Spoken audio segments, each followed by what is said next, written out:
Greetings and salutations, everybody. Welcome to the best damn movie-related show on the planet Earth, the John Campea Show, coming from right here on my YouTube channel, brought to you in part by our friends at Mint Mobile. I am, of course, your host, John Campea, and it is an awesome honor and privilege, as it is every day, to have you, our international friends, gather around as we talk about our favorite things in the world, movies and movie news, TV and streaming, and all sorts of good things. Joining me here today, we got Mr. Robert Meyer Burnett. Beside him, of course, is the delightful Chris Carr. Over there is, some days going to get my channel canceled, Ray Ora. Beside Ray, of course, running the show is Jonathan Boyko. And sitting right beside him, I'm sure also probably going to get my channel canceled one of these days, Taylor Gonzalez is here. Definitely. And most importantly, you guys are here. Thank you so much for being here and making this show part of your day. Apologies for those of you watching live. We started the show about 15 minutes late. We've been having internet connections out here because Spectrum is a business from the devil's butthole. And they are a really, really awful internet connection company. So we hope we can find another one. At any rate, we're up and running right now, and we're glad that you guys are here. Here's how today's show is going to go. We're going to break it into two parts. In the first part of the show, we're going to talk about some predetermined topics. Then in the last part of the show, for those of you who are channel members of the John Campea Show, by the way, thank you to all of you guys who are channel members. We're going to be taking questions from you guys. Simply go into the community tab on our YouTube channel, and the post that will be at the top a little bit later will be a post inviting you guys, our channel members, to put in some comments and questions that we can address in the second part of the show, and we will read off as many as we can at that time. Also, a little bit of housekeeping. Want to remind you guys, if you need your daily fix of the John Campea Show, but you can't be in front of a YouTube video, maybe you have Spectrum and your internet's gone out, and you need to use your cell connection. Good news, there's an audio-only version of our show, simply called the John Campea Show Podcast. Go and find it on your favorite podcasting app of choice and subscribe to it today. All right. With all that down, guys, let's get into a couple of off-the-tops here. And the first one is this. I love the new year, because it means the opportunity to restart up some traditions that maybe have fallen off a little bit. One of the greatest things of the internet of the past decade has been the faux feud between Hugh Jackman and Ryan Reynolds. And it's kind of cooled off the last year or two, right? It's kind of cooled off. But with the new year comes new bagging on each other, and I love it. And this was in Variety. I love this. Hugh Jackman has gotten on social media to beg the Academy not to validate Ryan Reynolds with a spirited Oscar nomination. Now, a little bit of background here. As you guys know, the Oscars have been putting out their short list, like not the nominees, but the short list about who could end up being nominees.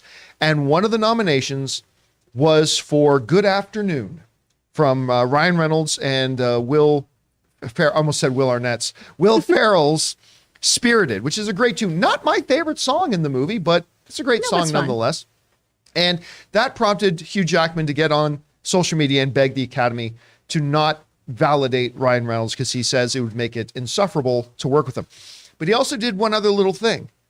He seemingly revealed the title of the upcoming Deadpool 3 movie, in which he said, I've been getting ready to film Wolverine and Deadpool. And referred to the movie title as Wolverine and Deadpool. To which Ryan Reynolds quickly got on Twitter and responded to Hugh Jackman saying, Wolverine and Deadpool? Question mark? Like something. So whether it's the real thing or not, I don't know. But I could sit down all day and watch Ryan Reynolds and Hugh Jackman go back and forth on social media. And I love that they're starting off the new year with it. Chris, you had a chance to see this. What did you think? Oh, it's one of my favorite things online. It's why I'm keeping Twitter basically at this point. It's just to make sure I'm aware of how these two are fighting each other. I love this. I was surprised like you that this would be the song that would be nominated from Spirited, if anything. But I think it's really, really fun. I can't wait for Ray to watch this. I think Ray's going to really, really love this song. I think, actually, Anne mentioned that when we were watching. She thought you would like it a lot. Yeah. So, yeah. Rob, you had a chance to see this. What do you think? Look, it's the delivery. It's all in the delivery. Yes. His delivery, the absolute conviction of this feud. They never break character. It's fantastic, and I hope it never ends. They can do it for the rest of time. I'll never be bored of it. It'll never cease to put a smile on my face. But you know what? I kind of think that Hugh Jackman might find that this is going to backfire on him, because by doing this, I'd vote for the Spirited song. I think the Academy might too, just to F with him. But my favorite song in Spirit is actually View From Here. The Octavia Spencer song in it. I thought that was great. Yeah, it's By a the great way, song. the little connection between that movie and, of course, Hugh Jackman is that the songwriters behind The Greatest Showman, which is like truly one of my favorite movies of the last decade, or the ones who put the songs together for this. So anyway, there you go. Question is for you guys. Did you have a chance to see Hugh Jackman's video? I thought it was a delightful way to start off the new year. Whatever you guys think. And by the way, do you actually think that'll be the name of the movie? I don't think it will be. But do you think maybe there's a possibility? Whatever you guys think, jump down to the comment section below and leave your thoughts there. All right, guys. With that down, let's do another off the top here, shall we? And that one is this. I have been looking forward to Guardians of the Galaxy Volume 3 because I love the first Guardians. I really quite like the second one. I didn't like it as much as the first, but I quite liked it. James Gunn did another solid job. And I've been looking forward to Guardians 3. But that anticipation got kicked into overdrive when I saw the Guardians Holiday Special. And you just realize how much I love these characters. And I love the way they interact with each other. And I'm dying to see it. Now, James Gunn has told us that for a long time that this version of Guardians of the Galaxy 3, will be the final time we see this collection of the Guardians of the Galaxy, which left a lot of people wondering, do some of the characters die? Do they just go off? Well, one person we now know officially, even though we've suspected this for a long time anyway, but now we officially know will not be back, is Dave Bautista. Dave Bautista has now come out and he's just made it official. He's not leaving any questions about it. This is the last time that we are going to see him in this role. He wrote this. He said, "I'm so grateful for Drax. I love him, but there's a relief that it's over. It wasn't all pleasant. It was hard playing that role. The makeup process was beating me down." I have to imagine that's absolutely true.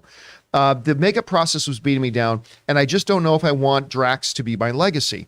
It's a silly performance, and I want to do more dramatic stuff. He also then posted on Twitter, he said the following on Twitter. He said, "Drax isn't going anywhere. He just won't be played by this dude. By the time Guardians 3 comes out, I'll be 54 years old, for God's sakes. I'm experiencing everything starting sagging. I'm expecting everything to start sagging any second now," which I thought was a great post by him. So it's become clear this is going to be the last time we see him. Now, we've been preparing for this as fans of the character for a long time, ever since Disney originally fired James Gunn. Like, Dave Bautista came out both barrels blazing against Disney, saying, "Well, I'm done with you. Like, blah, blah, the way you treated James and blah, blah, blah." But then, of course, James comes back and all this kind of stuff. Now he's down. So I think I've lost count. How many times has Dave Bautista appeared as Drax? I mean, obviously the two Guardians, Infinity, Endgame, Thor: Love and And then Thunder. Thor: Love and Thunder, the Christmas holiday special. special. I mean, he's done his duty, man. He's played this role, and he's been great in it. It's a role that put him on the map. Although I will say this, and let me preface what I'm about to say by saying you're going to have a hard time finding many fans who appreciate Dave Bautista as much as I do. When we did our 24-hour typhoon relief marathon, the first celebrity to step up and say, "Hey, I'll do something," was Dave Bautista. Dave Bautista recorded this great message and sent it in for our 24-hour stream. For that, he was great. One of my favorite interviews I've ever done was in Hollywood. They were recording a scene they were doing the press junket at this bar in Hollywood for Man with the Iron Fists, and that he did with RZA and stuff like that.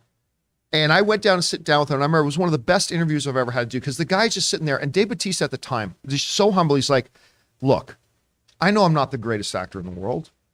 It's a dream that somebody like me gets to do this now for a living. I'm so grateful that I get to be in movies. I mean, this is me." And then when I spoke to him with his James Bond appearance, same attitude, just like, "I can't believe this is so great." Dave has said some things in recent years that is like, that's not the same guy that I talked to over Man with the Iron Fist. Like, remember when the rumors and reports came out that he might do a Fast and the Furious movie, and he made that comment that was something along the lines of, "I don't want to do Fast and Furious. I want to do good movies." It's like, oh, come on, Dave. That's out of character for you. And also for him to saying, "I don't want Drax to be my legacy. It's a silly performance. I want to do more dramatic stuff." And I just remember thinking, well, listen, to be fair, there's nothing completely unreasonable with that. There is nothing completely unreasonable with what he just said. But I just remember thinking to myself, whenever that's not what the Dave I spoke to in Hollywood when he was making Man with the Iron Fist would have said, right? Can you imagine, as somebody who dreamed of being in movies, saying, "You know what, the biggest movie franchise in the world, You're going to be in 6 of those films and celebrated and beloved by audience and bring joy to millions of people and be given a role that millions would kill for. Got a hot toy.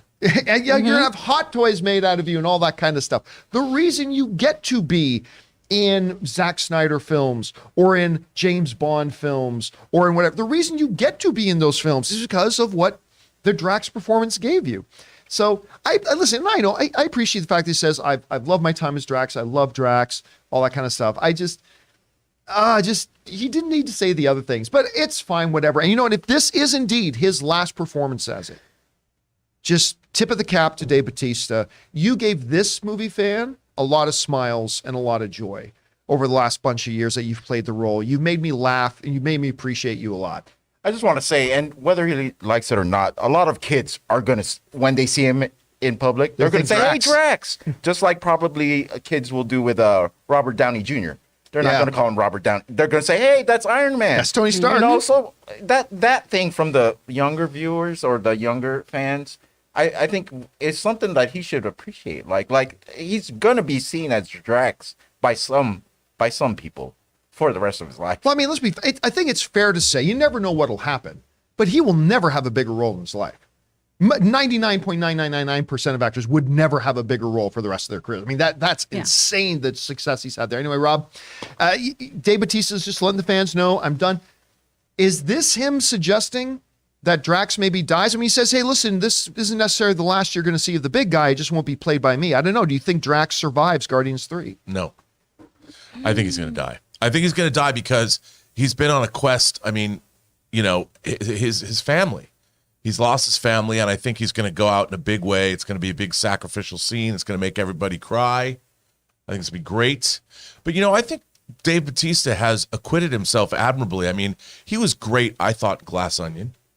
You know, he was very funny. That was very funny in yes, he Glass was. Onion. He's now been, even though they were small roles, Denis Villeneuve put him in Blade Runner 2049 at the beginning of the film, and he played Raban in Dune. Yep. So, and his scene, I really liked his scene when he confronts Baron Harkonnen and says, why is this happening? Why do we have to give up everything we've worked for on Arrakis, not knowing that plans were afoot?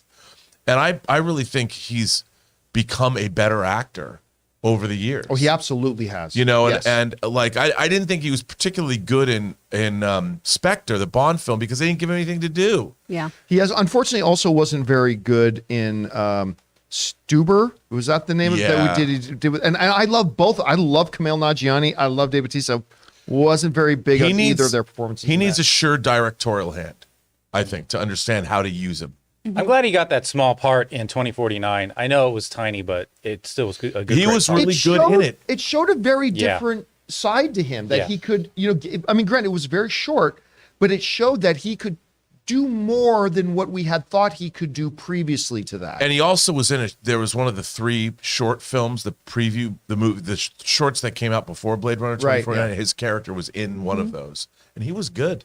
And because you hear about this, I guess, number one, what do you think about him mentioning to the fans, hey, this is the last time I'm going to be in this? And what do you think? Do you think this is going to be the last we see? Do you think Drax dies in this one? Do you think they'll just recast it and carry on? What do you think is going to happen here? I think Drax is going to go off on his own journey and then come back at some point as another actor. Because, you know, this is also somebody who we've grown to love Bautista in the role, but he is a heavily prosthetic character. So it's not like we're going to go, oh my gosh, that's not my Drax. We're going to have somebody else come in after we have a little palate cleanser. So I view this. I mean, So you think he's alive at the end of Guardians I 3? do. I think he's going to be alive. Yeah, exactly. To your point, Chris, he could just go away, and then when he comes back, they're like, "You look different." People change, man. Yeah. Yeah, You know? yeah, like a Don Cheadle it's been a line in while. Iron Man Yeah. 2 or something like that. Exactly. So I think that could all work out. And I do think that he's very grateful for having done this role. I think he's loved playing Drax. But, you know, as an actor, you do want to stretch yourself and you want to find out what you can do and add more things to your tool belt, right? You don't want to be just known for one role, but gosh, you are so lucky if you are. That being said, being known for something so goofy, comedy is so much harder than drama. It is so much harder to get people to laugh with and or at you than to make someone cry, because most people, for the most part, have empathy. So when we watch a really, really troubling, emotional scene, we as human beings react to that naturally. When somebody else cries, a lot of times you have the the inclination to reach out and comfort them, or you start crying yourself. Making someone laugh is much more difficult, and he's been able to do that really, really well. So I think he should also recognize that this is a really good actor flex that he's been able to bring to the table. Well, listen, look, I'm not going to overemphasize it. He's not ever going to win an Academy Award, but when you look at him in Glass Onion, that's a different actor than the one who was in Man with the Iron Fist or the first Guardians of the Galaxy, right? He's progressed and developed a lot as a performer. He's been able to be more transformative than some other actors. Yeah. I don't watch things and go, that's Dave Bautista in a role again. Yeah. Where it's, oh, I love this character he's playing.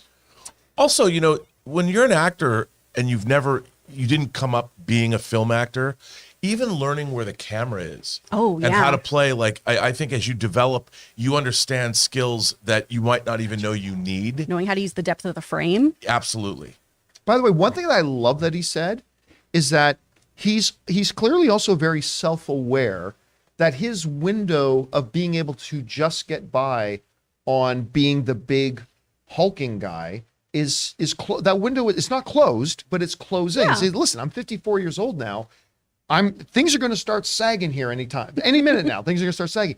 Obviously, he's still got a couple of good years in front of him that he can play those roles, I believe. But he's looking now. He's got the foresight to think, time for me to transition a bit. And I hope he succeeds. Anyway, guys, question is for you. What do you think about Dave Bautista mentioning that this is my last go around in the MCU? And what do you think the repercussions of that are for Drax, the character himself? Do you think he'll die in it? Do you think we'll see the character again like Dave Bautista suggests? I don't know. Whatever you guys think, jump down to the comments section below and let me know your thoughts. All right, guys. With that down, let's move on to another off the top here, shall we? And that one is this. Yesterday, the great, maybe some would say omniscient, Bruce Campbell got on social media to introduce the world to a short, tiny teaser, a 30-second tease of an upcoming trailer for the new Evil Dead Rise, the horror film that's coming out. And just the tease itself was fantastic. It's creepy as hell. Well, this morning, the actual full trailer for Evil Dead Rise, the upcoming horror film of the celebrated franchise, has officially dropped. It's out there now, and I have thought about it all morning, and I'm going to stand by this. I don't know if this movie's going to be good or not. Let me be clear. This movie might be great. It might be terrible. I don't know. Haven't seen it. I've heard good things, heard very good things. But in talking about the trailer, just the trailer, I actually believe this is the best trailer for a horror film I've ever seen. And I'm not saying this, I think this is going to be the best horror film. I'm just saying as a trailer, and I'll tell you why I feel this way. Number one, it does the fundamentals of, forget horror, it does the fundamentals of what a great trailer does. It introduces us to characters. It gives us an idea about what is the story. What's happening here? What's going on? I now, without knowing any spoilers, I understand this is a family. They stumble across the I always mispronounce or try to say it out loud. Necronomicon? Necronomicon. Yes. They come across that. Obviously it starts to affect members of the family. Things are going south. People are dying. Needles are going in eyes. Blech. Cheese graters are going over calves.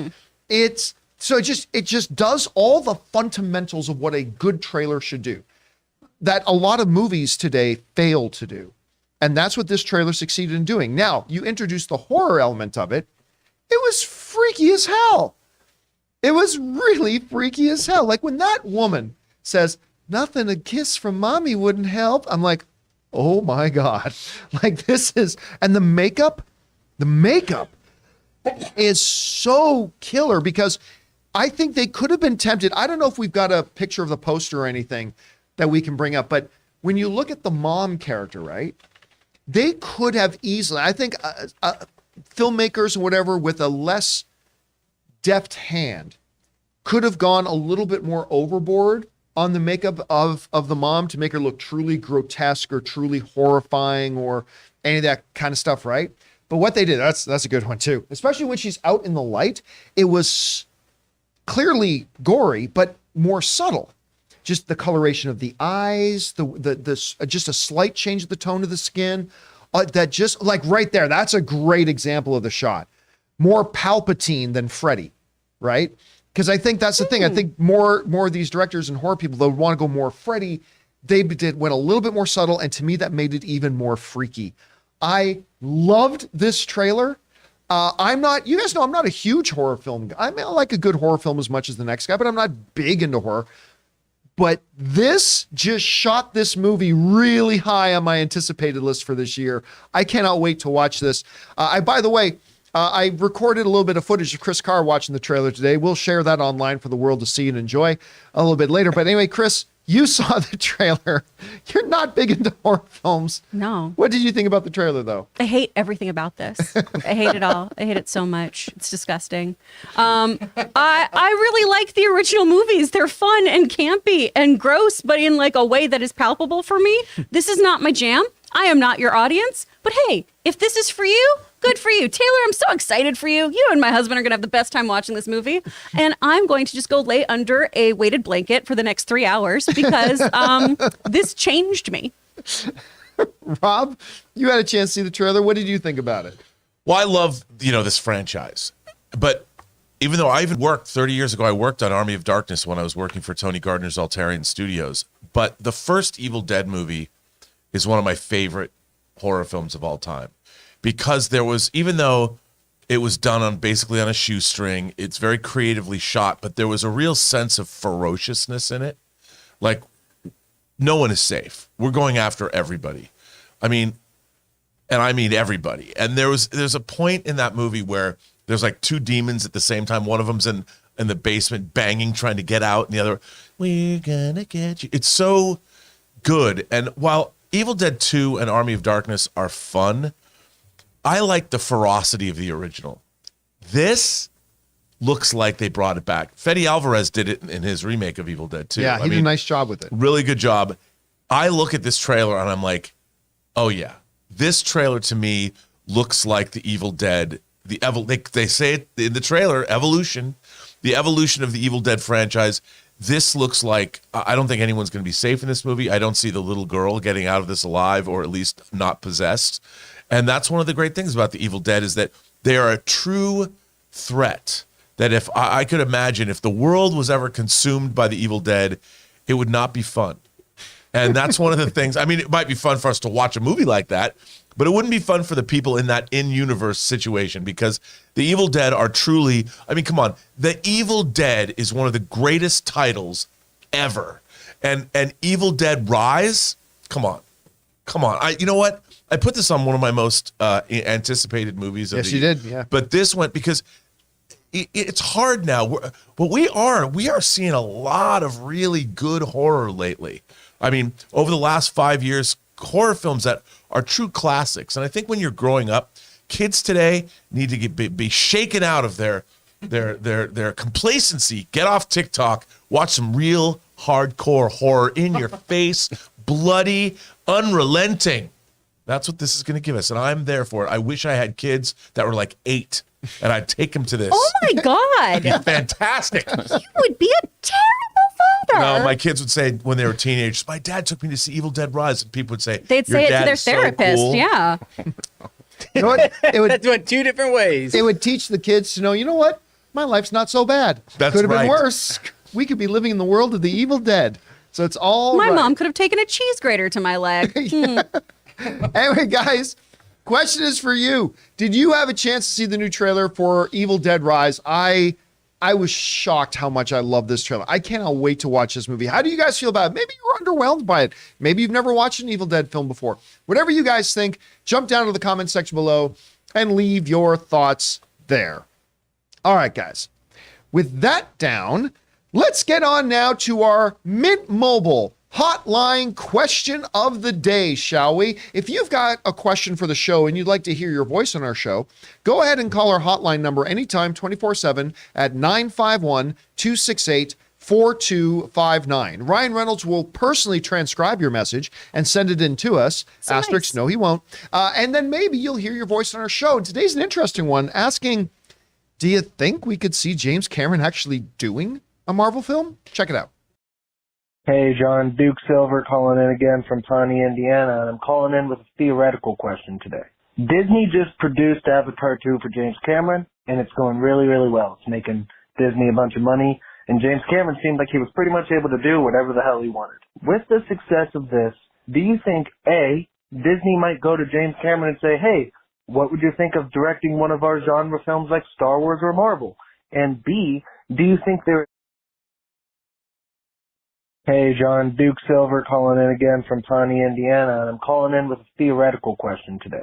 Disney just produced Avatar 2 for James Cameron, and it's going really, really well. It's making Disney a bunch of money, and James Cameron seemed like he was pretty much able to do whatever the hell he wanted. With the success of this, do you think, A, Disney might go to James Cameron and say, hey, what would you think of directing one of our genre films like Star Wars or Marvel? And B, do you think there is any chance that James Cameron would ever consider coming on to direct or maybe even just produce a Star Wars or a Marvel film? Love to hear your guys' thoughts. Have a good day. All right. Thanks so much for sending that in twice. And look, here's an interesting quandary. James Gunn has a movie in theaters. Cameron. I keep doing that.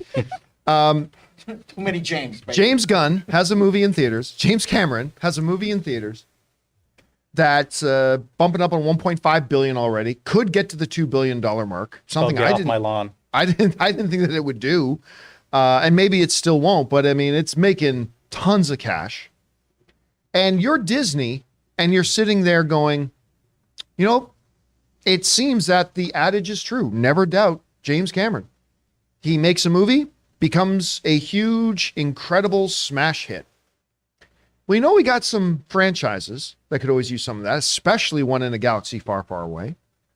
Maybe Disney is thinking, how do we tap into a little Jimmy C magic to maybe get in with our Star Wars franchise or our Marvel franchise? All right, so there's two questions in there. Number one that you asked, what is the likelihood that Disney would approach James Cameron about, say, doing a Marvel film?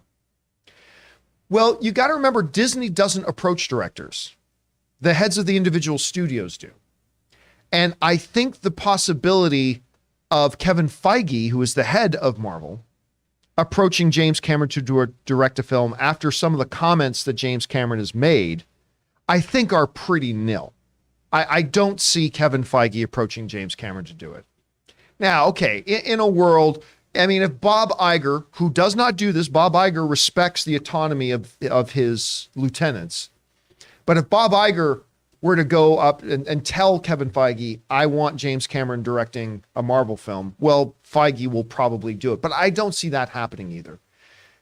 Star Wars, a little different. I could see whoever, because we all know Kathleen Kennedy is not going to be in that position much longer. So whoever the next person coming in is, what a huge feather in the cap of whoever the next head of Lucasfilm would be, to come in and say, one of the first things that I did was I nabbed James Cameron to be a director of one of our upcoming films.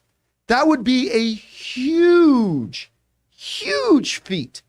That would like plant there and set their identity that this is now the era of me, whoever me is running Lucasfilm. This is now my era. And so that would be huge. So I could see that as a bigger possibility. However, we move on to the second part of that question that you asked is, B, would James Cameron ever consider doing it? And the answer to that is a resounding no. James Cameron will never do it. He'll never do it for two reasons. One, he's got 17 Avatar movies that he's trying to do, apparently all at once. Once his Avatar films are done, he knows he's only got a couple of films left before he probably retires. Does he want to go and do franchise?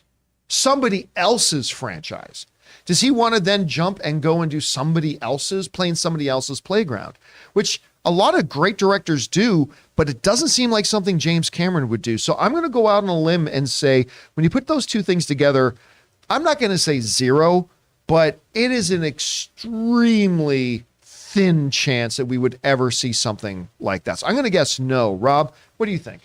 I think no as well. I mean, Fox, 20th Century and Disney, they're worried that he's not going to make his Christmas 2024 release date for Avatar 3 because of what's involved and how many shots. I mean, when you're making a movie that's all special effects shots, and there's only so they can only go so fast to make these things. So, and then he's already shot some of Avatar 4, and I'm sure after this success, he's going to do Avatar 5. I don't know if they're going to do 6 or whatever, but I think he's, for the next decade, he's pretty solid taken up. I think whatever he's going to do after Avatar, I could see him downshifting into doing something. It's going to be something he creates. I don't think he'll agree. ever. I mean, look, I think he grew up loving Star Wars, but when he went into filmmaking, he did visual effects. He started out doing visual effects for like Carpenter's Escape from New York and Battle Beyond the Stars. And I think he kind of got those yayas out back then. And then he's sort of created all of these new things. And I think one of the things that appeals to James Cameron is even since The Abyss, he's been doing all the research and development for the industry. At ILM, when they did the pseudopod in The Abyss, that led to the T-1000, which led to the technology that enabled ILM to create photorealistic dinosaurs. And as Cameron has moved through his career, he has, and Avatar's, the technology in Avatar is going to be used by the industry for decades to come. And I think he's not interested in going back and doing a franchise film for somebody else. I can't see that. Chris, what do you think? Any chances we could see James Cameron either do a Marvel film, a Star Wars film? I don't know. What do you think? No, his dance card is so full. How is he going to make time for that? At best, what I see him doing is kind of like what Joss Whedon did after Avengers, is doing something in his own backyard, basically, like what he did with Much Ado About Nothing. Yeah. Right. Something that has little to no special effects, something that's a passion project, which I don't know if that's even something that is on James Cameron's radar, doing something super, super low budget, indie vibe, something more of that nature that's just people having conversations in rooms. He is up to his neck in special effects details. That's the look he's going to give them when they ask. Yeah. James, you want to do a Marvel movie? And he's just that for 20 Yeah. minutes. Yeah, with all my free time? No, he doesn't have the bandwidth to do this. All right, guys. Question is for you. What do you think about this? James Cameron's making Disney a whole bunch of money right now. Could you see Disney wanting to leverage him in some of their other properties? Do you see James Cameron actually having an interest in doing that? Whatever you guys think, jump down to the comment section below and let us know your thoughts. All right, guys. With that down, we're going to get into our main topics here. But before we do, we're going to take a quick second and thank one of the sponsors of our video, the delicious folks over at HelloFresh.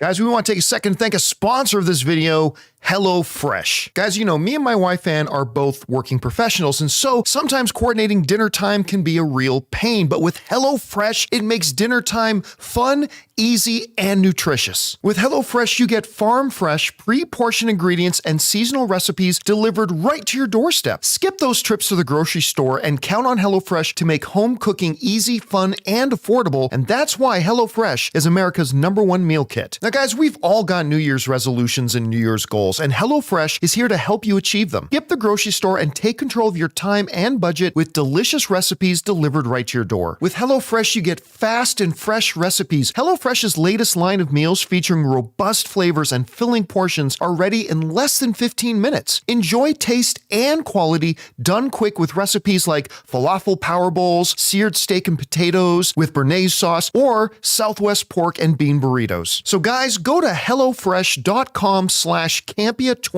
and use the promo code Campea21 for 21 free meals plus free shipping. That's HelloFresh.com/Campea21 and use the promo code Campea21. And thank you to our friends at HelloFresh for sponsoring this episode of the John Campea Show.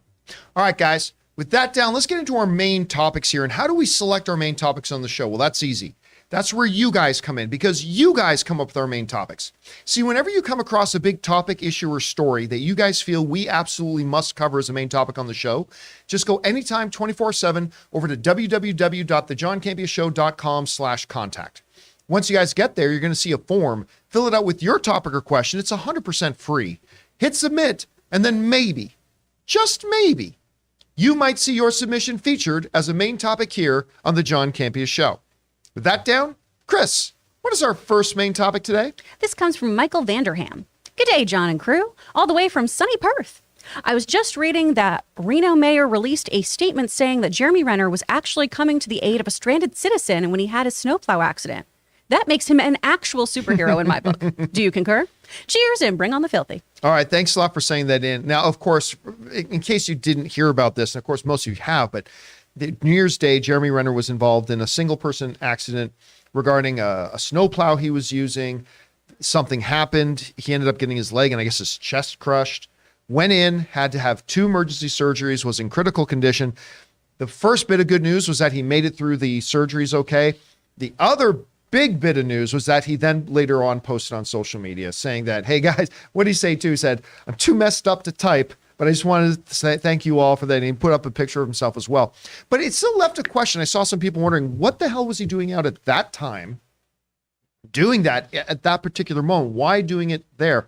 Well, the mayor of Reno has now given us a little bit of context. This comes to us from the folks over at CBR who wrote the following. They said this. They said, leading up to Jeremy Renner's snowplow-related accident, the Marvel Cinematic Universe star was helping out an unknown individual who was stuck on account of the severe weather. Speaking to the Reno Gazette-Journal, Reno Mayor Hillary Shiev clarified the nature of the incident that saw Renner being airlifted to the local hospital. He was helping someone stranded in the snow, she said. He is always helping others. And that comes to us from CBR. All right. I waxed poetic yesterday about how much I adore Jeremy Renner. The times I've had the opportunity to get together with him, he's always been very generous at the time, super engaging, just really fun to be around, nice guy. We've heard from everybody that has worked with him.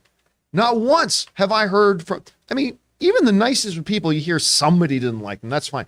I have never heard from anybody that worked with Jeremy Renner that didn't adore Jeremy Renner and love working with Jeremy Renner. I always heard good things. And this whole notion that in the midst of severe weather, there was somebody he did not know getting stranded now we don't have the exact details, but getting stranded due to the weather. And instead of sitting there saying, somebody will come and help that guy, whatever. No, he gets out, gets on his damn plow to go out and try to help somebody. And as a result, ends up getting injured. And here's the thing. I bet he would do it again. I absolutely bet he would do it again. And listen, I know this is all secondary. I know this is secondary. I know the primary thing is that he's recovering. I know that's the most important thing. Absolutely. But damn it, if this doesn't make me want to see him back as Hawkeye again. He's back. I love seeing this guy. I love hearing stories like this. And again, of course, seeing that social media post from him up online was great. Obviously his face is a bit messed up too, but clearly coherent. It was good to see. It's good to hear. And I love hearing stories like this. Anyway, Chris, you heard about this. What's your reaction to this? He does seem like a real life superhero, right? That's lovely. We love hearing stories about people helping people. And I'm so glad that he came out okay so far. This was really scary when it was first reported because we didn't have a lot of information. We were hoping he came out of surgery all well and good. So I'm just happy to hear that he's on the up and up. And it was really lovely to see that social post and have him be in good spirits. So we just wish you well, Jeremy. Rob, you heard about this. Your thoughts? Well, it doesn't surprise me that he was rendering aid to someone. I just feel so bad for the guy that, no good deed goes unpunished. And it just shows you got to be careful out there when you're rescuing somebody in the weather. But what more needs to be said? I just wish him a speedy recovery and God, that was some trauma he went through, and it's not going to be it's not going to be an easy road to recovery. But I hope he gets there, and I hope that for him and his family that everything turns out okay. I was reading somebody writing that people are just overplaying what happened. He got injured. He got taken. No, he got run over by a plow. Incredibly inclement weather. There are several factors involved here that any one of them could have killed him. Yeah. We very easily could have been sitting here today or yesterday talking about the passing of Jeremy Renner. And, just the fact that this happened as a result of him getting out there in terribly inclement weather with dangerous machinery to try to help somebody out. I think it's great. Again, in a world where we have to hear about a lot of BS, terrible things, bad things big people do, it's really lovely to be able to talk about a guy who did something like this. And I'm super happy to hear it. Anyway, guys, question is for you. What do you think about this? The mayor of Reno said, Jeremy Renner got hurt because he was trying to save somebody who was stranded in a storm. I just love hearing stuff like that. Anyway, whatever your guys' thoughts are, jump down into the comment section below and leave your thoughts there. All right, guys. With that down, let's get on to main topic number 2. Chris, what is our second main topic today? This one comes from Nate. I have been a long-time subscriber to Netflix, and I have noticed that the company does not seem to prioritize retaining its existing subscribers as a metric of success.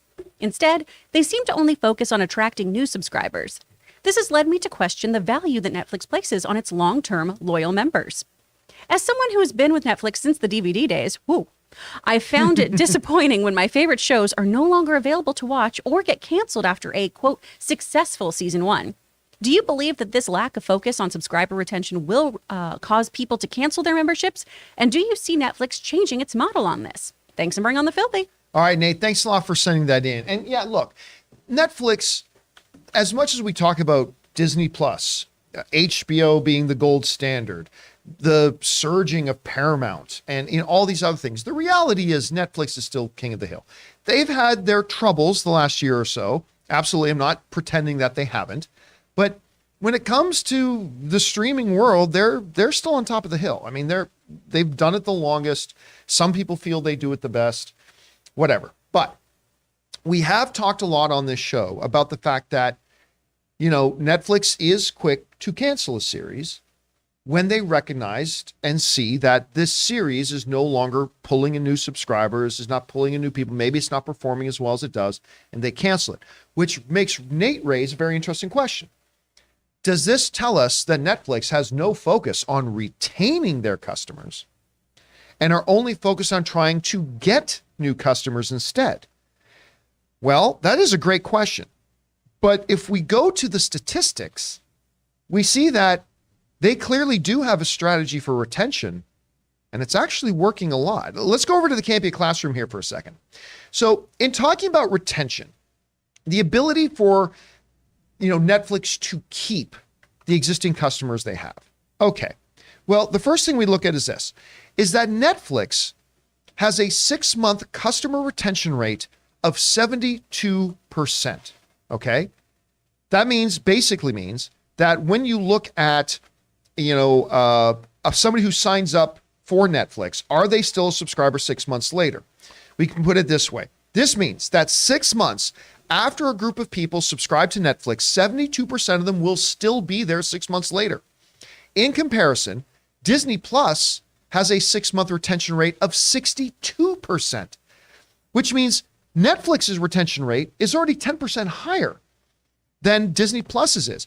And Disney Plus bundle, which includes Disney Plus, Hulu, and ESPN Plus, has a retention rate of 68%. So clearly Netflix is doing it better in retaining their customers than even Disney Plus is doing. But what about the other guys? Well, the other guys, we see more of the same, which is this. Discovery Plus's retention rate is 64%. Peacock's retention rate is 57%. And Paramount Plus's retention rate at this point, I think you're going to see this number go up because of all the, Taylor Sheridan universe things going on. But Paramount Plus is 45%.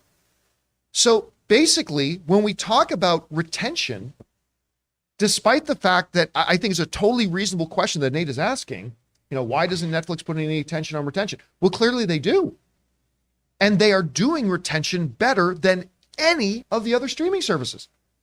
Better than any of the other streaming services. How is this the case? When Netflix comes out and they have a show like $18.99, and there are people who watch it and really love it, and then it gets canceled after one season. Or they have a show like Daredevil that people love for 3 seasons and then cancel and is gone. How do they do it? Here's a conversation I had with somebody that kind of illustrates the point, right? I can't remember exactly what show it was, but it was a show this person loved and it got canceled after 2 seasons. I can't remember what it was. But the person said to me, why should anybody stay subscribed to a network that is going to just pull their favorite show after a couple of seasons? To which I replied, because they made the show that you loved in the first place. And that's what Netflix continues to do, right? Like, instead of asking the question, why should I stay subscribed? They pull the show. Well, the whole reason you love that show at all is because they're the ones who gave it to you. They gave you 2 seasons that you loved, that you really enjoyed, that you watched 10 episodes of twice. And they keep doing that. I mean, Netflix has this way of canceling shows, yes, but then suddenly 5 seconds later, they've got another show on that everybody's talking about. And then after a year or two, if it's lucky, 3, it gets canceled. But in the meantime, they put out 2 or 3 or 4 or 5 or 6 or 7 or 8 or 9 other shows that everybody falls in love. Their retention strategy is the same as their acquisition strategy. New content. New popular content, which is their acquisition strategy, is also their retention strategy. And again, if we go back to the classroom here, their retention strategy works better than anybody else. And their library grows. With each month that passes, their library gets bigger and bigger and bigger. Their archives get larger and larger, which becomes another part of their retention strategy. And that is why Netflix, well, I'm not the world's biggest fan of Netflix. I like Netflix, but I'm not a big Netflix fanboy. But when it comes to retention, they're the kings of the hill. Anyway, Rob, he raises a really interesting point because it feels like we're always talking about Netflix cancels, Netflix, whatever. But should they put more emphasis on retention? Is their strategy working? How do you see it? Well, I think it is working. And, we've talked about, John, that Netflix is, I think their base model is they'll do 3 seasons of a show and then they're done. Because going beyond that, you usually will have to renegotiate with your talent. It gets more expensive to produce the show. And there's really no benefit for Netflix unless they have a wildly successful show like Stranger Things that becomes a zeitgeist show. It behooves them to go even further than 3 seasons. But for the most part, 3 seasons and then you're done.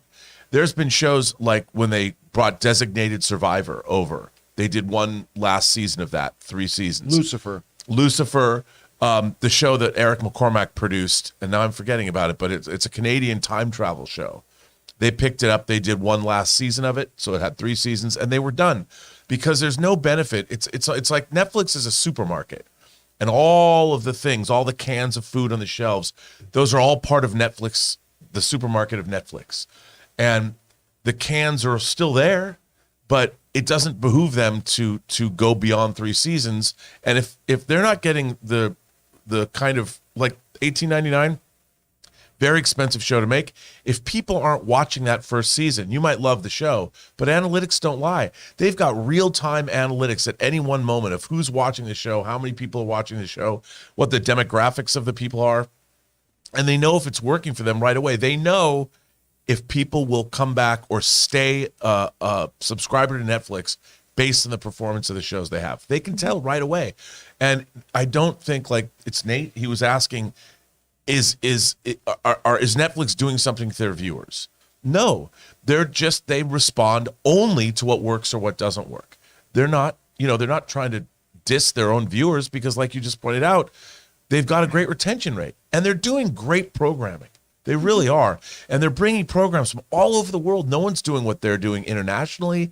There's something like Money Heist. I never would have seen Money Heist if it wasn't on Netflix. I think they're great. And I mean, the reason they're able to make a show like $18.99 in the first place, or put the money behind it, was because another show got canceled that freed up the finances that they could make that. And now this show gets canceled because it wasn't performing the analytics that they were looking for. And that's going to go into the creation of something else. And like you pointed out, $18.99 wouldn't have been made unless the people that made this really cool German time travel series, the only way we would have been able to see it in America is when they brought it to Netflix. Anyway, Chris, you hear this story. Nate raises a great question. How would you address it?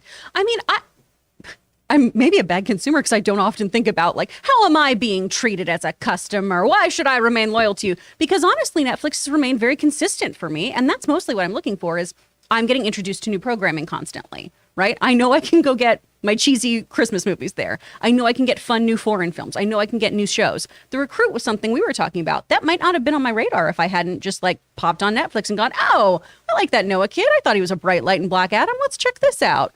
You know, they're also willing to risk on Netflix in a way that I don't think other streamers are.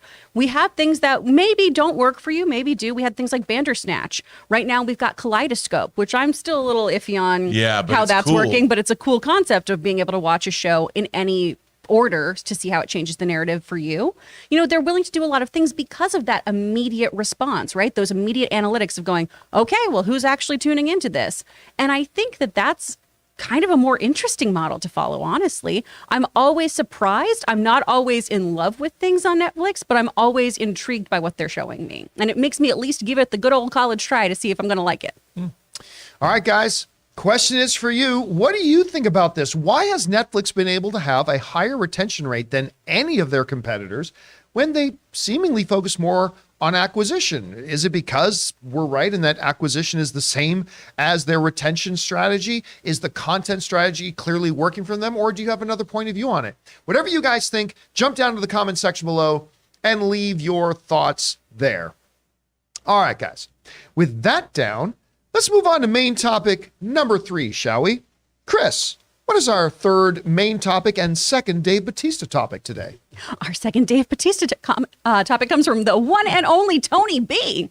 Yo, what's up? Big fan. I remember a while back, Dave Bautista expressed his enthusiasm on playing the character of Bane, believing he could bring an interesting crack at it.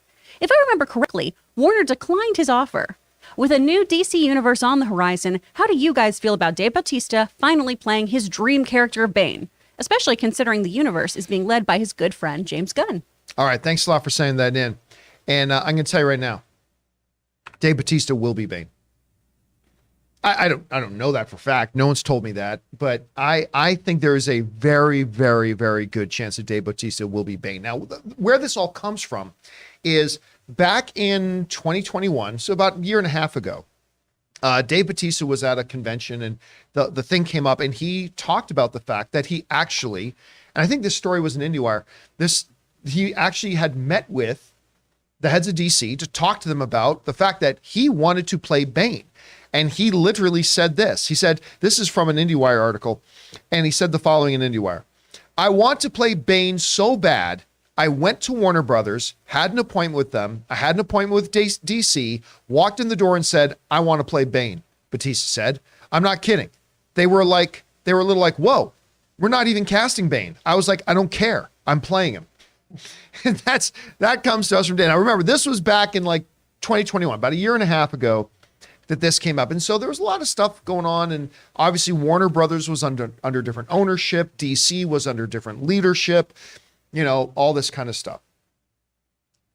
Well, the world has changed in the world of film and in the world of DC in the past 18 months since this was said. Because now you have new owners over at Warner Brothers. The DC universe is at least in some form getting a restart. And James Gunn is now the head of DC. Now, the reason I said off top that I think Dave Bautista is going to be Bane is all predicated on all that, yes, but mainly on the James Gunn factor. James Gunn is one of these directors who has shown, like Tim Burton, like Martin Scorsese, when he finds people he likes working with, he likes to keep working with those people.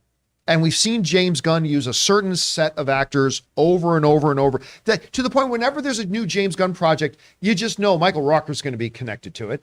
He's one of those guys. And one of those people for James Gunn, the guy who was maybe most loyal to James Gunn when James Gunn initially got fired from Disney and all that kind of stuff, and was the most verbally supportive of him, was Dave Bautista. Now, I will say this. The one caveat I will give is that I think for James Gunn's story comes first. And I think if James Gunn doesn't currently have any plans for Bane to be in the DCU, then I don't think he's going to go out of his way to just make a Bane character just so Dave Bautista can be in his movie. But if he and Peter Safran do have plans for Bane to be a part of their new Batman lore, if they're already thinking that they want a Bane character to be in there with their new Batman, it's going to be Dave Bautista. Unless their Bane character has a certain concept to it that just makes Dave Bautista completely inappropriate for the role, I can't see how it won't be Dave Bautista. Now, and of course he said like, hey, I'm 254, things are going to start sagging. That's okay. Bane a lot of times has a shirt on. All you need is this big menacing dude. There's going to be some prosthetics and some visual effects associated with that. James Gunn likes working with people that he knows he can work with. Most directors do. And now he's the head of the studio. I say, Rob, that if they're planning on using Bane, Dave Bautista will be that guy. What say you? I think you're probably right. Just looking at him now, something struck me, depending on how you wanted to go, and I have no knowledge of this at all, but you know who else he could play? Brainiac. You think? I think, Really? yeah, because Brainiac is, depending on how you play it, more of a robotic kind of a Brainiac, or, put him in that makeup, give him the headpiece, and make him more of a physical presence than Brainiac usually is. He could do it. I think you could do a really cool thing with Brainiac, but you have to have a sure-handed director. But I was just musing. But he would be a great Bane. The thing is, to be honest though, John, I don't want to see Bane anytime soon. I think if they do the Batman universe and we start, go that younger route, however they're going to do it, I hope Bane should come later. There's other Batman villains I'd like to see, because we've seen Bane now twice on the big screen. And, there's other people that I'd love to see. True. We've seen Joker a lot. Yep. Yeah. I don't think anybody else we're going to see him fairly quickly. We've seen Lex Luthor a lot. We've seen Zod a lot. Here's the thing, though. I would propose that we've never seen, and I don't like using the term comic book accurate because I think adaptation's needed. But I don't even think we've ever seen a version of Bane on the screen that is even remotely close Oh, no. to the comic Not at version all. that we've had Yes. before. So I don't know, Chris, what do you think about I mean, he's a character that I think because we've seen him so much too, we think he's been part of the Batman lexicon for so long. He only showed up in 1993. Yeah. Yeah. And he has a white father, King Snake, a Latin mother, is a wonderful balance of intelligence and brawn, right? The animated series are usually the ones that depict him in a more comic accurate way. Particularly right? Harley Quinn. Very much Harley Quinn. And so it'd be cool to see what you do with a Greek Filipino actor. I think that'd be really fun to explore if that has anything to do with how, Bane is viewing the world or anything like that. But, we've had Tom Hardy play him before. So you could do a lot with this character. I don't know if I want a Bane either. I love his enthusiasm. You miss half the shots you don't take. And, this is also the Chris Carr approach. Our second meeting, I was like, so when you hire me, John? And you're like, okay. And I was like, but when you hire me. So sometimes you just have to do that. Sometimes you just have to bet on yourself. So good on you, Dave Bautista. Honestly, I think it'd be really fun to see him play something else, though, in the Batman Rogues Gallery, like a Mr. Freeze. Give him a really great love story with Nora. I think that'd be beautiful. And then he'd get to flex. Then he'd show some different sides of himself. Literally get to flex. Yeah. But here's the other interesting thing about this particular role of Bane, because you were mentioning that, like in the original Nightfall series, right? He outsmarts Batman. Like the breaking of the bat to Bane was a long played out game where he literally manipulated and took advantage of all the rest of the pantheon and Rogues Gallery of Batman, using them like puppets to ultimately set up this confrontation where he could break him. And also, he's methodical. And I don't think you need a Shakespearean actor to play that, which is another reason why I think this character, and I don't know if you got that picture there, Jonathan, but played by this guy, no, not the one in the white shirt, not the one in the barong, but the other one. This would be a great opportunity for a guy like Dave Bautista, I think, to really own that role. You're right, Rob. You'd have to have a director with a deft hand who knows how to work with him the way that like a James Gunn has been able to work with him before. So yeah, I think this could be really good. But again, I don't think James Gunn will just create the role for him. I think if they've got plans for it, they'll look at him. I don't know. Guys, question is for you. What do you think about this? Dave Bautista has been saying for a long time he wants to be Bane. James Gunn, his favorite guy in the world, is now running DC Studios. Do you think we will see Dave Bautista playing Bane at some point? Whatever you guys think, jump down into the comment section below and let us know your thoughts. All right, guys. With that down, let's move on to main topic number 4, shall we? Chris, what is our fourth main topic today? Our fourth topic comes from Aaron G. Hey guys, did you see that Knives Out 2 became the third biggest movie debut on Netflix in history? How much of this success do you think is due to the fact that it had a theatrical release instead of just being dropped on Netflix? I personally don't think it would have had nearly as big of an audience. What do you say? Thanks. All right, Aaron, thanks a lot for sending that in. And wow. Wow.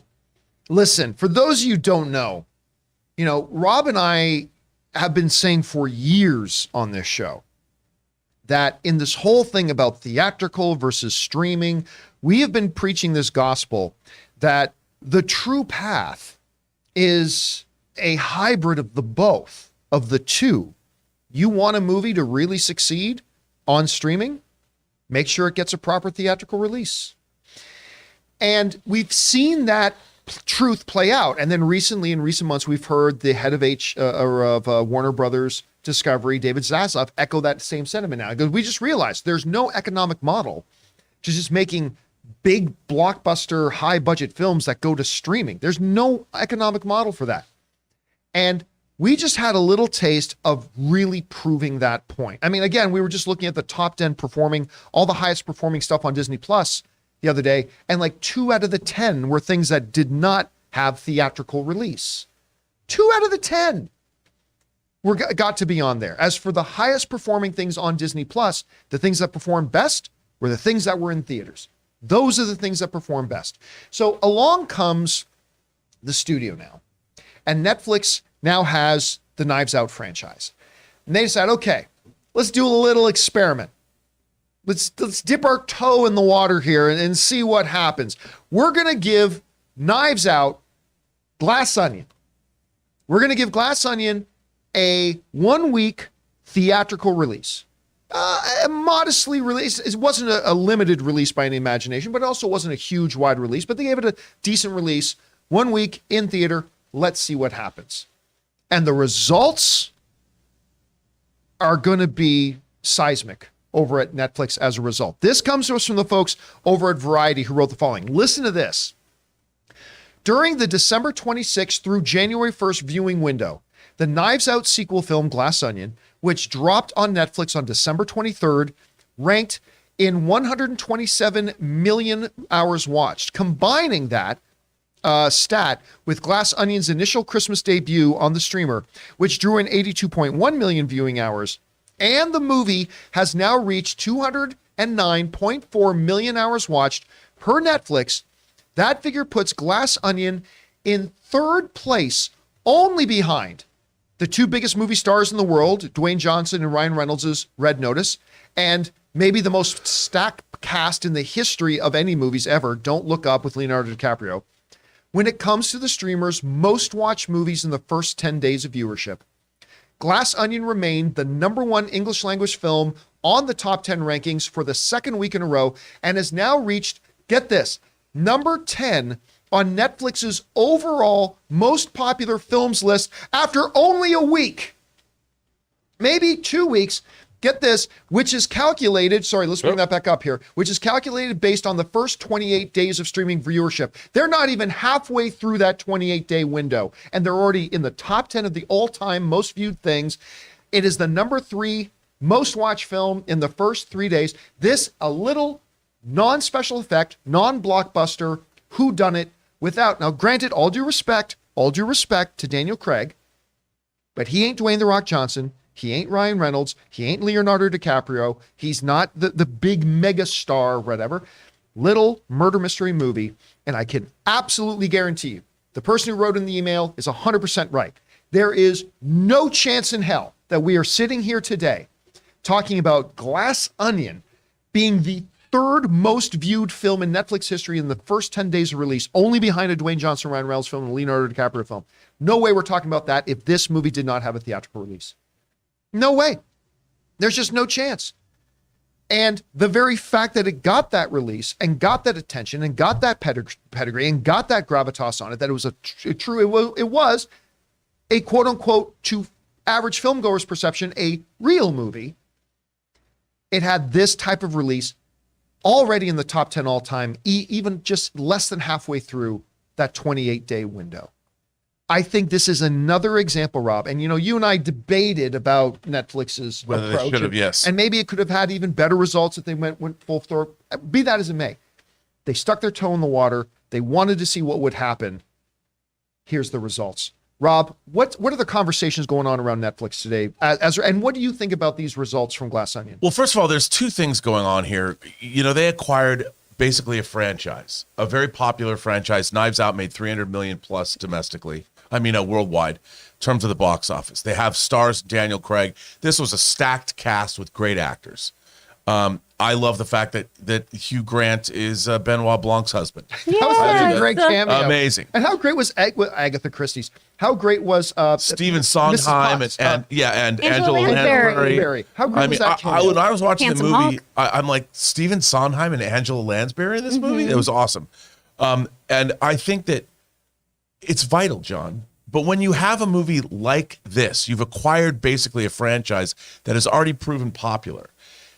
You don't not give it a theatrical release. And look, you and I, we did debate it, but even the Wall Street Journal came out and said they left a lot of money on the table by not making it. I don't disagree with that. Yeah, they absolutely left money on the table. But you're absolutely right. And we've been saying it on this show. When you have something like this, it makes no sense not to release it theatrically because people know it's out there. They get excited about it. And they even gave themselves, I think, about a 30-day window from the time it was done theatrically to when they put it out on Netflix. So they even left time for people to stay salivating to see the movie. Those who didn't get out to the theater, it was like, I wanted to see it. And we watched it right away. And it was great. And by the way, I have to say something. You know, I'm always talking about physical media, and the presentation of this film, technically, the way it looked, was incredible. It looked incredible. It was one of the best looking things I've ever seen streamed in terms of the picture and sound. Now, I know that his director of photography writes a lot about digital filmmaking. I don't know if that had something to do with it, but bravo to Netflix. I don't know what they did with their stream, but man, did it look good. Chris, you see these numbers coming out. This is a really impressive opening for the film. Both, it did really well when it was in theaters. It's done for a 1-week release. It's done incredibly here on Netflix. What do you think? I still am just hung up on why didn't you give it a wider theatrical release?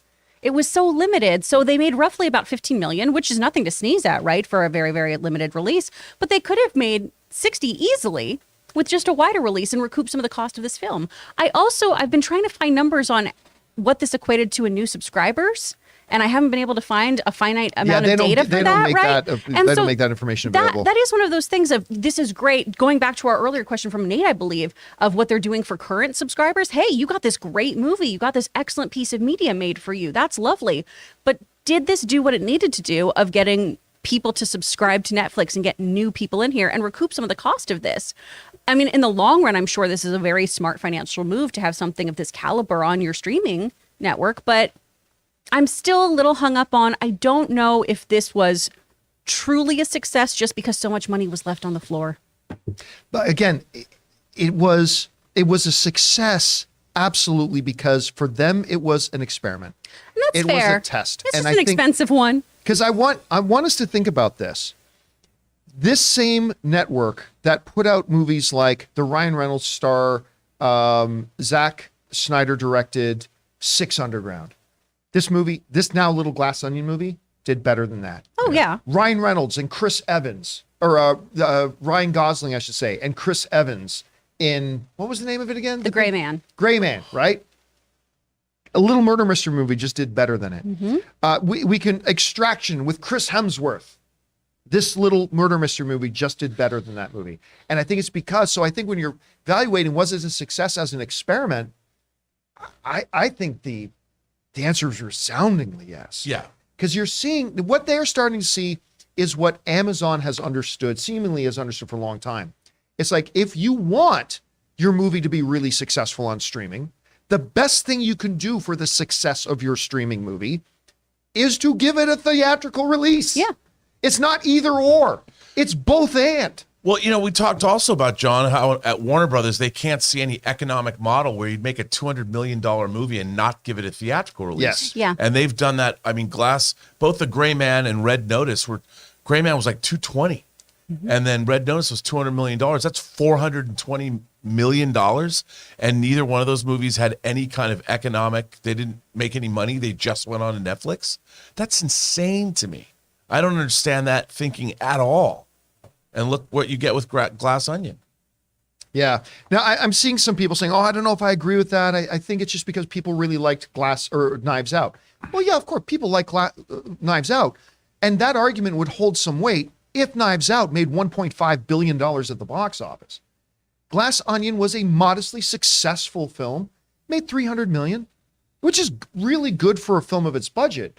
But that does not equal being the third biggest debut movie ever in the history of Netflix. Some people saying, hey, it had a really good cast. Yeah, it had a really good cast, but it didn't have the star power, the pure star power of something like Gray Man or a number of their other films that have come out that have had much bigger A-list star power. This had to do with them putting this film in theaters first and then capitalizing on the fact that people loved the original. It's all a part of one big package, and it created momentum that led to this success. And I also think that this movie had a much wider appeal. Yes. In terms of age range, and action movies are fine, but they don't appeal to as many people as this does, clearly. Anyway, guys, question is for you. What do you think about this? I think, honestly, a couple of years, not 10 years, but like 2 or 3 years from now, we're going to be looking back at this example of what they did with Glass Onion as a little bit of a turning point with how Netflix and maybe a couple of other streamers approach things. Anyway, guys, what do you think about these numbers and these results we see in the major trades? Whatever you guys think about them, jump down to the comment section below and let us know your thoughts. All right, guys, with all that down now, we're going to start taking some live questions from those of you who are here who happen to be channel members of the John Campea YouTube channel. Again, thank you to all of you who are members of our channel. Go ahead into the community tab and you can throw some questions in there. And when we come back, we're going to take as many of those as we can. But for now, we want to take a second and thank a major sponsor here of the John Campea Show and our channel, Ryan Reynolds' own Mint Mobile. Guys, we want to thank a sponsor of this video, Mint Mobile. This holiday season, the best deal in wireless can only be found at Mint Mobile. Right now, when you switch to Mint Mobile and buy any 3-month plan, you get another 3 months for free. Mint Mobile lets you order and activate from home with eSIM, while saving tons on phone plans starting at just $15 a month. You guys know I've been using Mint Mobile long before this holiday deal, and I have to say it is the perfect time to switch. I have absolutely loved using Mint Mobile, and like I've told you guys many times, I am now spending less than 1/3 of what I used to spend under one of the other major mobile carriers. And now with the whole buy 3 months, get 3 months free deal, it's even better. All of their plans come with unlimited talk and text, plus high-speed data delivered on the nation's largest 5G network. Use your own phone with any Mint Mobile plan and switch easily and effortlessly with eSIM. Or if you need a new device, for a limited time, get 6 months of free service when you buy a select device and plan. So guys, for a limited time, buy any 3-month Mint Mobile plan and get 3 more months for free by going to mintmobile.com/Campea. That's mintmobile.com/Campea. Cut your wireless bill to $15 a month at mintmobile.com/Campea. And thank you to our friends at Mint Mobile for being the best mobile service I've ever used with my phone. And of course, for being sponsors of the John Campea Show. All right, guys, with that down, let's get over and start hearing from our channel members. If you guys have sent in your monthly anniversary super chat. So what do we got over there, Taylor? All right, so first up, we have the Everything Entertainment Network, who says, saw a report on one of Zaslav's big investments for HBO Max is going to be a huge cash flow into pro shots of Broadway and the West End productions. I personally love this idea. What are your thoughts? I don't know what he means by that. Are they going to film Broadway shows? That they're going to film Broadway shows, put them on the network? Yeah. If so, that's not a particularly expensive thing to do. At least not as expensive as a feature film. No. Or is he talking about adapting more Broadway shows and maybe turning those into things? I don't know, but I thought what they did with Hamilton on Disney Plus was great. I was just about that's probably what this is based on, because that was a wonderfully done presentation. Really, really great. And you know, when you are filming a Broadway show, you just have to film 3 or 4 performances from different angles and then cut it all together. John, I have to tell you, and I know you're a song and dance man, I like musicals. I like seeing Broadway shows. Yeah, and I think that's a great idea, especially in HD. They look incredible. Mm-hmm. All right, what's next? All right, next up is Jai, who says, is it possible for movie characters from different studios to cross over in film? Not a cameo. Example, James Bond meets Rambo and RoboCop. And then it says, what is needed to make this work? And if it can't, why not? So no, it can't happen. I mean, obviously, if the heads and CEOs of all 3 studios sit down over lunch and say, let's make this happen. We'll engage our lawyers into drafting a 200-page document about specific rights and how things can be used and how they can't be used, all for the sake of a cameo. There's just far too much that would have to happen for just something as small as that. So no, don't ever count. Again, it is possible, but the amount of boxes you'd have to check and hoops you'd have to jump through and all that kind of stuff to make it worth, it's just not worth it. And so I really don't see something like that happening. You know, I heard recently, just last week actually, that there was a project at Fox before the merger. They were going to do another Die Hard movie, and it was going to be called Die Hard 24/7, and it was going to be Jack Bauer from 24 teaming up with John McClane. And they had a script. It was moving. But they were forward. they were all both Fox. under 20th Century Fox, but right? it kind of collapsed because it was so difficult, and that was at one studio. It wasn't even, so to cross over multiple studios. I mean, it would be, that would be a nightmare. I would have loved to have seen that. I would think that love would have to. been. And I think that would have been fun. Apparently, there is a script. So if anyone has that script, send me a script. All right, what's next? Oh no. All right, next up is Zachary P, who says, "You guys still watching 1923? The latest episode was nuts. Any chance of a spoiler discussion? I haven't seen one on the podcast." Now, Thanks, we and announced on our open mic show the other day that we are no longer doing spoiler discussions for 1923 because we don't like the show. I really liked the first episode. Haven't been a fan of the second two episodes. Really like it when Harrison Ford or Helen Mirren are rarely in the show. But those, despite the fact that this shows, see Harrison Ford and Helen Mirren, and they're rarely in it. Yeah, so unfortunately, no, I'll probably still watch it. But look, here's the thing. I think this is true for a lot of you guys. I tune into after shows and spoiler discussions online because I want to geek out and celebrate that show with the people hosting and making the show. Nobody wants to watch an after show of a show they love with people hosting it who don't like the show. That's not fun. It's not fun for anybody. So unfortunately, Rob and I talked about it, and neither of us really like the show anymore. So we decided not to continue with it, unfortunately. All right, what's next? All right, next is Alex Gonzalez, who says, "Hey, Campea crew, just wanted to show support and say I love you all. Best movie-related show, hands down. Keep up all the good work." Oh, thank you so much for that. I appreciate that, man, very much. All right, what's next? Blackjack Hooligan says, "Watched all of the Clerk movies over the break, and wow, what a great trilogy and such good feeling movies. Clerks 2 especially hit me in those existential feels."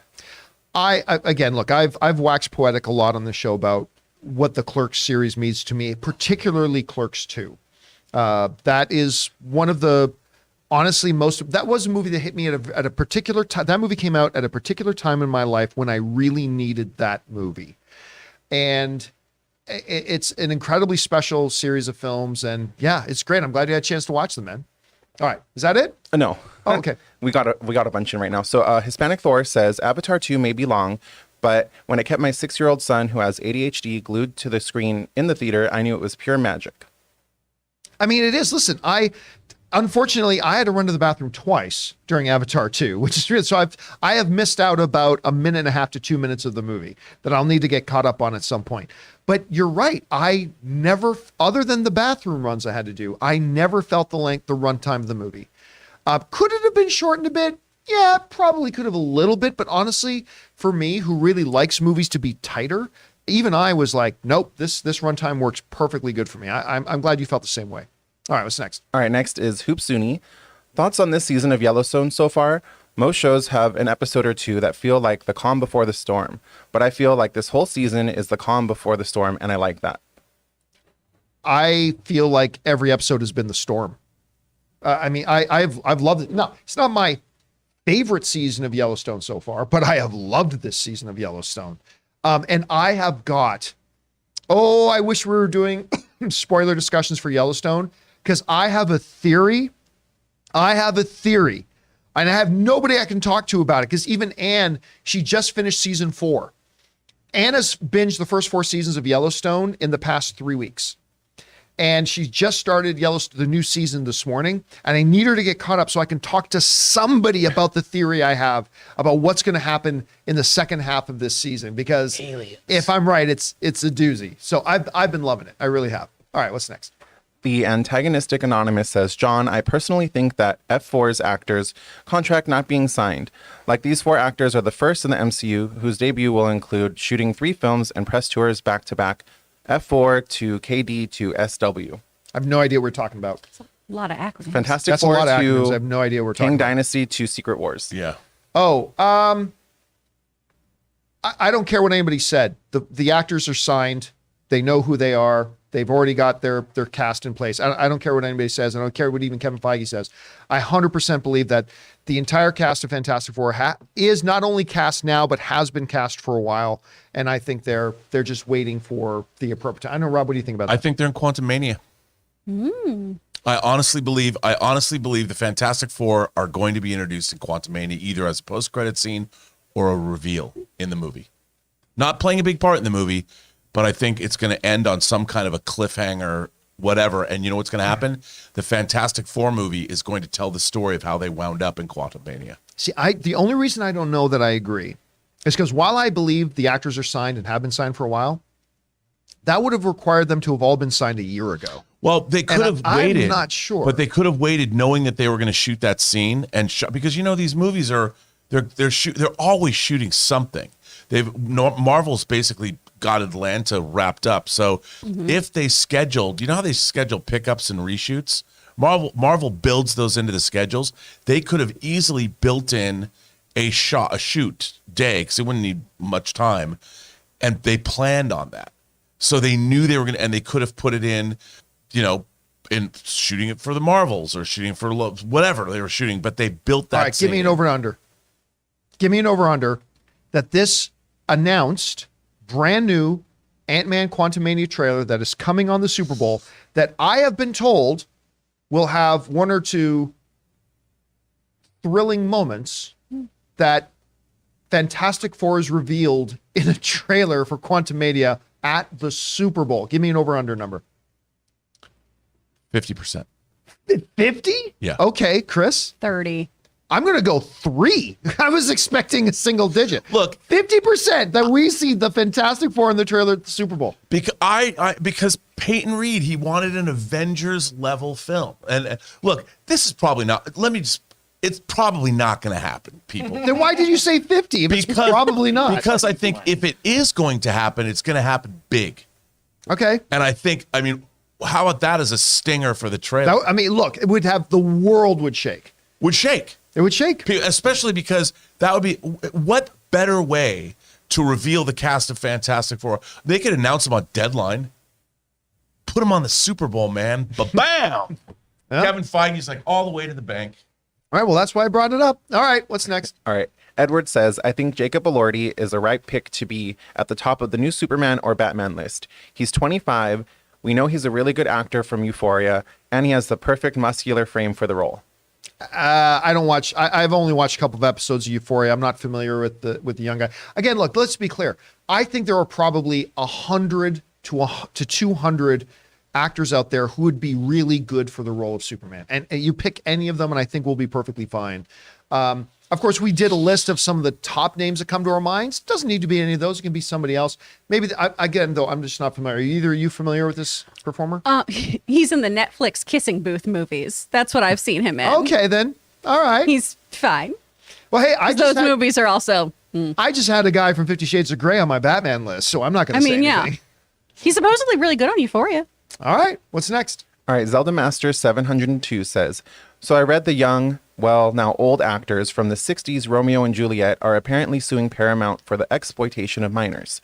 What are your thoughts on this, and where this suit might lead? Yeah, so we talked about this on yesterday's open mic a little bit. The reality is I don't know enough details about the actual case. A couple of the problems that come up are, where are they trying to sue them? Where did the film shoot actually happen? Because jurisdiction is important.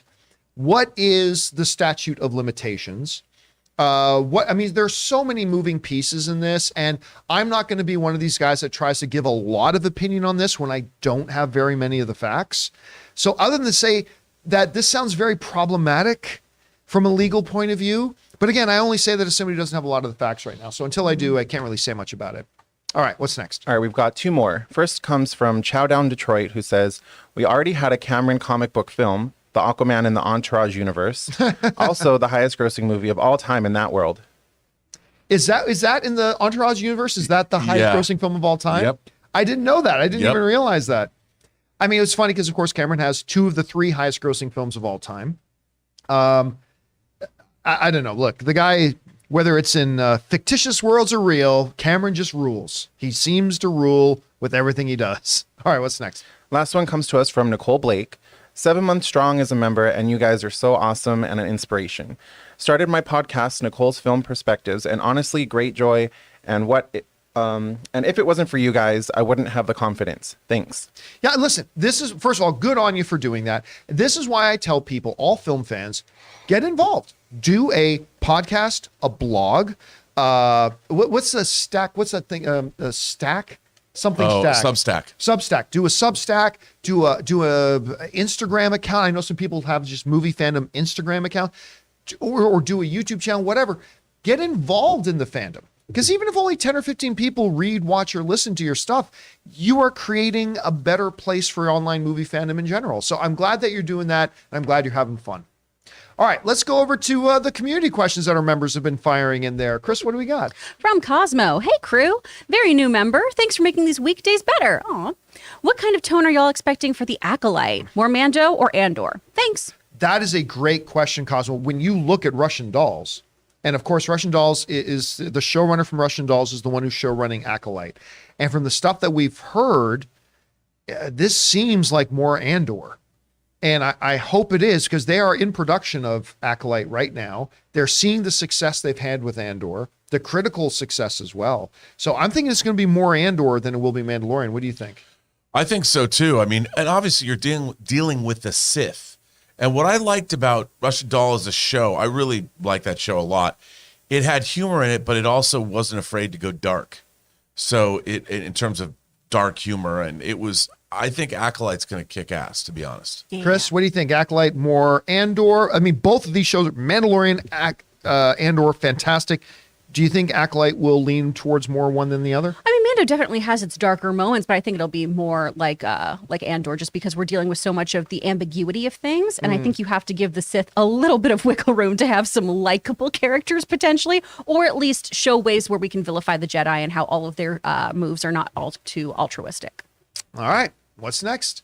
From Zach Marcello, I'm a resident of Reno and have been for almost 20 years. Oh, wow, nice. I can say that the local community here is very proud to have Jeremy Renner as part of our biggest little city, and he routinely gives much back to the community at large. The news of his accident hit me hard, but I was really glad to see the positive updates yesterday. Here's to a speedy recovery for our local Avenger. That is awesome, and that's great to hear. You know, I've only been to Reno once, and it sounds weird. It was for Hot Tub Time Machine 2. Nice. Did done. their press junket at this resort just outside of Reno. So they had to fly me into Reno, and it was in the middle of winter and all this and it was a wonderful junket. It was a lot of fun. But I remember just being astounded about how beautiful. I had very few places I had seen as beautiful in the U.S. I mean, still pales into comparison to Lake St. Louis or Banff or things like that. But it was really, really beautiful. And I could totally see why, because I read some people saying, why does Jeremy Renner live in Reno? Well, as somebody who's only even been to the area once, I could totally see why the dude would love living there. All right, what's next? From Shaky Jake 93. If you could pick one horror film that scared you to your core, what would that film be? For me, I think Hereditary takes the cake. I'm also excited for Ari Aster's new film this year with Joaquin Phoenix. You guys farm my smiles every day. Aw.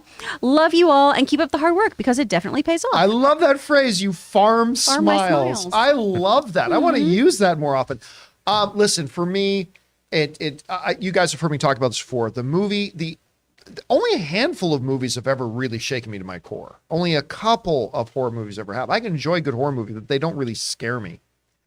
American Werewolf in London, which, by the way, I have a gift from Robert Meyer Burnett. I have an actual laser disc I got to get you a frame for that. disc. that I should get this framed. You're right. Yeah, I got a frame. I'll bring one for you. American Werewolf in London.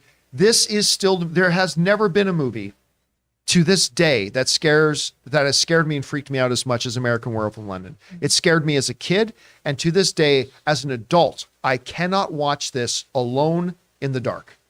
If I pop this on TV or something, it's either got to be in the day or I got to have lights on. It's the only film that's ever done that for me. So, do you have one, Rob? You know what? I have to go back, and especially the first time I saw it, to the original The Exorcist. The first time I watched it, I got it on tape, VHS tape, back when I was 13 years old. I waited to watch it at midnight because of its reputation. I could not get past the Iraq sequence. Just the tone of it. And with Father Marin standing in front of the statue of Pazuzu or whatever, and the dogs fighting, I was like, I'm out. And I went, and the next day I watch it. But to this day, from an existential standpoint, I mean, it depends how you want to be scared. You like jump scares, but from an existential point of view, when I was 13 years old watching The Exorcist, I'm like, man, I shouldn't be watching this. It really got under my skin. For you, it's the entire horror genre. All of it, yeah. It really screwed me up as a kid, the miniseries. But then, okay, I saw Saw as an adult, like in 2015. And at the end of that movie, I was crying because it really messed me up. But then we lived in a really shitty apartment in Valley Village, and a fan blade ripped off of our ceiling fan, flew across the room, and almost decapitated Logan. It just went right in front of him. That's some Final Destination shit. I screamed for like 30 minutes, and I made him check every nook and cranny of our home because I was convinced we were going to get murdered. It was horrible. It was horrible. All right, what's next? From Blackjack Hooligan. Hey, crew. Hope everyone's new year is going well. Rob, are you excited for the new 4K Rocky Steelbook? Finally, they come to 4K. Oh, yes, I am. And by the way, I've heard that all the Rocky films are coming to Paramount Plus, and to coincide with the release of these 4K discs. You got to be very, very happy about this. But don't you already own, like, how many versions of Rocky do you already own? I do have a box set on Blu-ray. I have a box set of the Rocky films up through Rocky Balboa. But I do want to get the thing about, like, I'll get those. You got to have those. You gotta. You have You gotta. to. You have to. You must. So you will said. die if you do not get them. All right, what's next? I heard that's what put Jeremy Renner in the hospital. He didn't own them. From Corey Hensley, love the Evil Dead franchise, and I don't think the 2013 film gets talked about enough as a modern horror classic. That being said, I wasn't blown away by the new trailer like you all were, but I am still very much looking forward to this film. And even if I have to go by myself, I'll be in the theater opening day. I mean, listen, that's the great thing about art. It hits us all in different ways. I don't expect that it'll hit everybody the same way that it hit me, but my God, it hit me well. Like, I just, again, from a technical point of view, the fundamentals that I think a good trailer needs to have, it did. And then as a horror trailer specifically, it delivered on every front for me. I honestly can't remember the last time I was this excited for a horror film. I'm with you, dude, because you know what's great about the Evil Dead franchise at its best? It's all about the corruption of the human being. And it looks like there's a lot of corruption in terms of people's bodies, people's souls. That's what I love about the Evil Dead franchise. And that's, by the way, Fede Alvarez's 2013 remake did a good job of that. That movie was ferocious. Yeah, he did a very, very good job with that film. All right, what's next?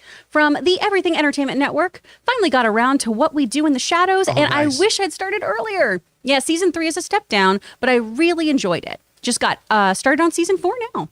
Yeah, I agree. that By the way, show. season 3 for me was a little bit of a step down, but even if I had just watched season 3 and I hadn't seen season 1 or 2, I still would have loved it. Yeah. Like this is a show that I did not believe in when they were starting it. I'm like, why are they doing just a cheap knockoff of, they had success with the movie and now they're trying to milk it, but it's so good. The series is so good. And if you haven't watched the original movie made by the same guys, So fun. you got to watch the original movie too. It's so good. We're not werewolves. We're not swearwolves. We're werewolves. It's one of the great lines. All right, From what's next? Collins E. The January release I am most looking forward to is EO.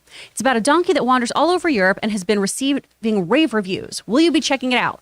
Yes. This looks so interesting. I to don't me. even think I'm familiar with it. I heard the story on it, an NPR story where they interviewed the director. And like the director of this movie is like 80. And it's all about, the treatment of animals. And this poor donkey does not have a very happy life. Oh, I don't want to see that. I don't want to see that unless he gets to exact revenge on his oppressors at the end. It's that the would be sequel kind to of Blood fun. and Honey. That's This the is Eeyore. sequel to Blood. Yeah. It's Eeyore, actually. That's what it's EO. It's Yeah. actually Eeyore. Exactly. All right, what's next? From King Daddy Goat. Give Ray Fiennes an Oscar. Absolutely loved the menu. I was pleasantly surprised by how good this film was. Highly recommend it. Bring on the filthy. I completely agree. I mean, it looked good to me. It looked good. I was looking forward to watching it. I was not prepared to come out and having it be a film that ended up on my top 10 films of the year list. I loved it. Ray Fiennes is, I don't think he wins the Academy Award this year. I'm not even 100% sure he gets a nomination this year, but he was brilliant in it. Brilliant. He was so good. Like, because some of the things that are done in it without his performance may come across as campy. They get a guy going, like, I get it.